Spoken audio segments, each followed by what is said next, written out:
আজ গিয়েছিলাম মা জহরা কালী বাড়ি পুজো দিতে। আসলে আমার মা আর বাবাই পুজো দিয়েছিল, আমি দিতে পারিনি, কিন্তু যাব না সেটা হয় না, তাই একটু গেছিলাম। এই হচ্ছে আমি।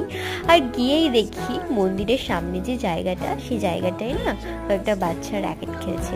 আচ্ছা, মন্দিরের ভিতরে এই গাছটা দেখছো, এখানে সবাই মানত করে শুনেছি। মা কালী মন্দিরটি খুব জাগ্রত, তাই জন্য অনেকে মানতও করে যায়।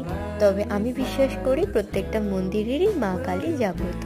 আর মানতের বিষয়টা বলতে গেলে আমি জীবনে আজ পর্যন্ত কোনোদিনও মানত করিনি, আমার মাও হয়তো আমার জন্য কোনোদিনও মানত করেনি। এই জিনিসটা কতটা বিশ্বাসযোগ্য আমি জানি না। যাই হোক, তারপরে আমার মা বাবা পুজো দিল, আমার বাবা এই গাড়িটাতেও পুজো দিয়েছিল।